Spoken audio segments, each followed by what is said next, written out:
ಬೆಸ್ಕಾಂ ಇಲಾಖೆಯಲ್ಲಿ ಕೆಲಸ ಮಾಡುವಂತಹ ಲಕ್ಷಾಂತರ ಕಾರ್ಮಿಕರನ್ನು ಬೀದಿಗೆ ತಳ್ಳುವ ಜೊತೆಗೆ ಕೃಷಿ ಕ್ಷೇತ್ರವನ್ನು ಸಂಪೂರ್ಣವಾಗಿ ಬಹುರಾಷ್ಟ್ರೀಯ ಕಂಪನಿಗಳಿಗೆ ಕೈಗೆ ಸಿಗುವಂತಹ ಈ ಒಂದು ಟಾಟಾ ಪವರ್ಗೆ ಕೊಟ್ರೆ ನಾವು ಏನಾದರೂ ಒಂದು ಬಲ್ಪ್ ಹಾಕ್ಬೇಕಾದ್ರೂ ಕರೆನ್ಸಿ ಹಾಕ್ಬೇಕು. ನಮ್ಮ ಮೊಬೈಲ್ಗೆ ಇವತ್ತು ಕರೆನ್ಸಿ ಹಾಕಿಲ್ಲ ಅಂದ್ರೆ ಏನು ಸಿಮ್ ಹಾಕಿ ಕರೆನ್ಸಿ ಹಾಕಿಲ್ಲ ಅಂದ್ರೆ ಯಾವ ರೀತಿ ಮಾತಾಡೋಕ್ಕಾಗಲ್ಲ. ಅದೇ ರೀತಿ ಇದೆ.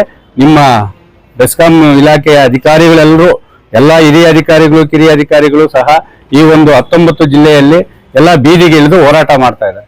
ಯಾವುದೇ ಕಾರಣಕ್ಕೂ ಟಾಟಾ ಪವರ್ ಕೊಡಬಾರ್ದು ಅಂತೇಳಿ ನಿಮ್ಮ ಧ್ವನಿಗೆ ನಮ್ಮ ರೈತ ಸಂಘ ಮತ್ತೆ ರೈತರು ಸಹ ಸಂಪೂರ್ಣವಾಗಿ ಧ್ವನಿಯಾಗಿರೋದ್ರಿಂದ ಇವತ್ತು ಸಾಂಕೇತಿಕವಾಗಿ ನಿಮ್ಮ ಮುಖಾಂತರ ನಿಮ್ಮ ಬೆಸ್ಕಾಂ MD ಅವರು ಏನಿದ್ದಾರೆ ಅವ್ರಿಗೆ ಹೇಳ್ತೇವೆ, ಯಾವುದೇ ಕಾರಣಕ್ಕೂ 19 ಜಿಲ್ಲೆಯಲ್ಲಿ ಟಾಟಾ ಪವರ್ಗೆ ಕೈಬಿಯನ್ನ ಅರ್ಜಿ ಹಾಕಿದರೆ ಆ ಅರ್ಜಿಯನ್ನು ತಿರಸ್ಕಾರ ಮಾಡಬೇಕು.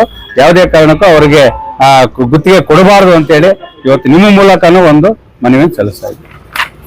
ರೈತರೇ ಹೇಳಿ ಎದ್ದೇಳಿ, ಕೃಷಿ ಕ್ಷೇತ್ರಕ್ಕೆ ಮಾರಕವಾಗುವಂತಹ ಬೆಸ್ಕಾಂ ಇಲಾಖೆಯನ್ನು ಟಾಟಾ ಕಂಪನಿಗೆ ಅಡ ಇಡಲು ಹೊರಟಿರುವ ರಾಜ್ಯ ಸರ್ಕಾರದ ರೈತ ವಿರೋಧಿ ಧೋರಣೆ ಮತ್ತು ಲಕ್ಷಾಂತರ ಬೆಸ್ಕಾಂ ಕಾರ್ಮಿಕರು ಬೀದಿಗೆ ಬೀಳುವಂತಹ ಈ ಒಂದು ಖಾಸಗಿ ಮಾಲೀಕತ್ವದ ಟಾಟಾ ಪವರ್ಗೆ ಬೆಸ್ಕಾಂ ಇಲಾಖೆಯನ್ನು ಅಡ ಇಡಿರುವಂತಹ ನಿರ್ಧಾರವನ್ನು ಈ ಕೂಡಲೇ ನಿಲ್ಲಿಸಬೇಕು.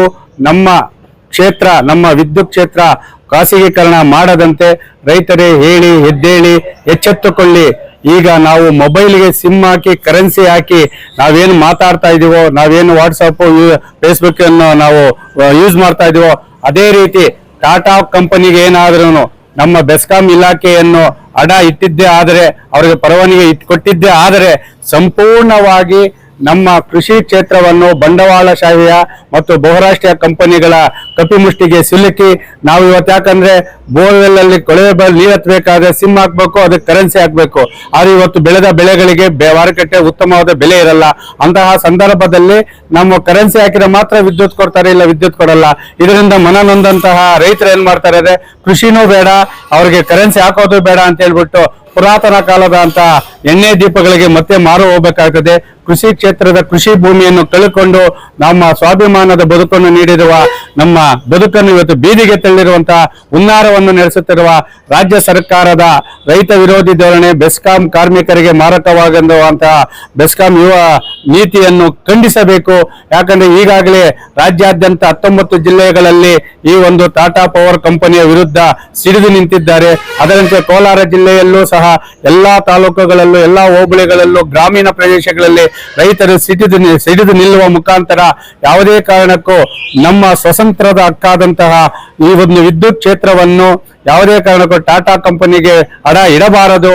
ಅಡ ಇಟ್ಟಿದ್ದೇ ಆದರೆ ಎಲ್ಲಾ ಕಾಂಗ್ರೆಸ್ ನಾಯಕರ ಮತ್ತು ಶಾಸಕರ ಮತ್ತು ಮುಖ್ಯಮಂತ್ರಿಗಳ ಮನೆಗಳಿಗೆ ಕರೆಂಟ್ ಕಂಬಗಳ ಸಮೇತ ಮುತ್ತಿಗೆ ಹಾಕುವ ಜೊತೆಗೆ ಮುಂಬರುವ ಎಲ್ಲಾ ಚುನಾವಣೆಗಳಲ್ಲೂ ತಕ್ಕ ಪಾಠವನ್ನು ಕಲಿಸುವ ಎಚ್ಚರಿಕೆ ನೀಡ್ತಾ ಇದ್ದೀವಿ. ಹೇಳಿ ಎದ್ದೇಳಿ ರೈತರೇ ಮತ್ತು ಬೆಸ್ಕಾಂ ಕಾರ್ಮಿಕರೇ, ಹೇಳಿ ಎದ್ದೇಳಿ. ತಮ್ಮ ಭವಿಷ್ಯದ ಬುನಾದಿ ಆಗಿರುವ ಖಾಸಗೀಕರಣ ಮಾಡಿರುವ ವಿದ್ಯುತ್ ಕ್ಷೇತ್ರ ಖಾಸಗೀಕರಣ ಮಾಡಿರುವಂತಹ ಈ ಒಂದು ಸಂಪೂರ್ಣ ಆದೇಶವನ್ನು ನಾವು ರದ್ದು ಮಾಡುವವರೆಗೂ ಯಾವುದೇ ಕಾರಣಕ್ಕೂ ಹೋರಾಟವನ್ನು ಹಿಂಪಡೆಯೋದಿಲ್ಲ. ಹೇಳಿ ಎದ್ದೇಳಿ ರೈತರೇ. ಟಾಟಾ ಕಂಪನಿಗೆ ವಿದ್ಯುತ್ ಅನ್ನು ಅಡ ಹೊರಟಿರುವಂತಹ ಸರ್ಕಾರದ ವಿರುದ್ಧ ಸೆಟೆದು ನಿಂತು ಹೋರಾಟಕ್ಕೆ ಮುಂದಾಗಿ.